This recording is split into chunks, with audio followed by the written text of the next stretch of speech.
Bonjour, bonsoir, bienvenue à tous et à toutes. Je suis content de vous retrouver. Aujourd'hui, on parle de santé masculine, on parle de prostate. C'est un sujet qui est important, c'est un sujet qui touche beaucoup d'hommes et j'ai l'immense bonheur de faire ce direct, de vous présenter ces contenus avec deux amis, deux collègues, les docteurs Daniel Perrault et Jessica Perrault-Bishop, la mère et la fille. Merci d'être là, vraiment. C'est un sujet qui est important. Vous êtes deux médecins de famille, vous rencontrez des gens qui ont des problèmes de prostate ou qui ont des questions liées à la prostate. Donc, on va répondre à ces questions-là. Comment sait-on si sa prostate va bien et comment la préserver? On a eu une mini-discussion, les trois ensemble, avant de présenter ces contenus-là. Et moi, je trouve la question aussi intéressante. Est-ce qu'on peut préserver sa prostate? Est-ce que c'est un organe qui, quand ça va bien, ça nous dit rien? Comment on peut répondre à ça? Est-ce qu'on peut, comme un muscle, par exemple, à mes patients, je vais dire, ben oui, vos muscles ont besoin de se contracter, ont besoin de... Est-ce que c'est la même logique ou on y va, on pense à la prostate différemment? Jessica ou Daniel?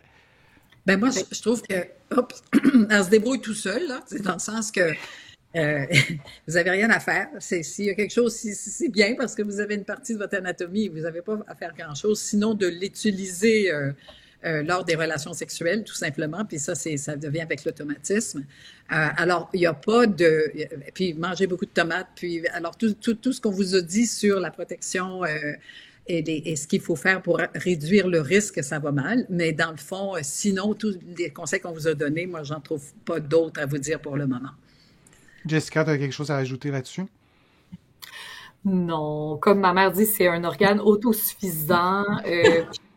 C'est ça, et qui s'expose à l'environnement. Donc, comme on a dit, les facteurs de risque, il faut faire simplement attention, éviter de s'exposer à des... Et j'ajouterais à ça, il y a des études qui ont été faites aussi sur des populations distinctes en lien avec la prostate et, par exemple, le risque de cancer.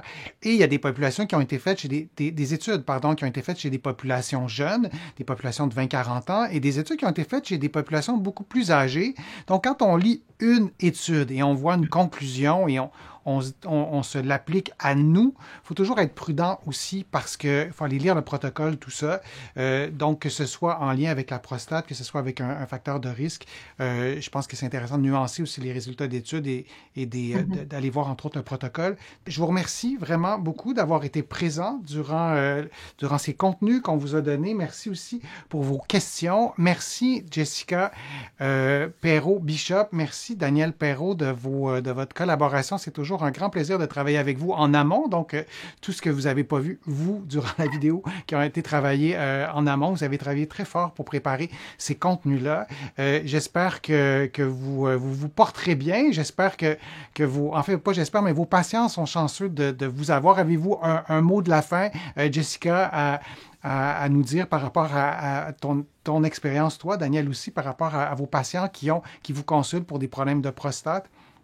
Ben, en fait, moi, je dirais juste, soyez pas gênés d'en parler. Puis, il faut pas que ça devienne tabou de parler de votre prostate et de vos symptômes urinaires. C'est pas nécessairement normal d'avoir des symptômes, donc il faut en parler.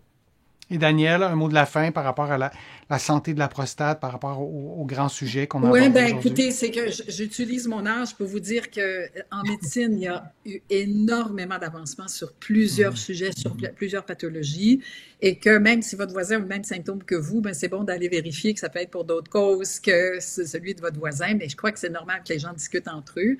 Mais vous voyez comme on a toute une diversité de causes et de traitements et tout ça là. Alors, merci beaucoup, Denis, de nous donner l'occasion justement d'en parler au public comme ça parce que ça permet vraiment de mettre un petit peu les pendules à l'heure, je pense. Ben, moi, ça fait grand plaisir de vous entendre et aussi ça fait ça rend un immense service aussi à ceux qui vont écouter et c'est le plaisir de cette chaîne YouTube, de YouTube en général. On peut écouter ces contenus-là dans le confort de notre foyer, ça reste confidentiel et vous allez peut-être aussi être outillé, peut-être aussi avoir développé un vocabulaire. Parfois, c'est des choses qu'on ne connaît pas pour en parler à votre pharmacien, en parler à votre médecin. Merci beaucoup, Daniel, Jessica. Merci à vous, internautes, et je vous dis à une prochaine fois, à un prochain direct, à une prochaine vidéo. Au revoir.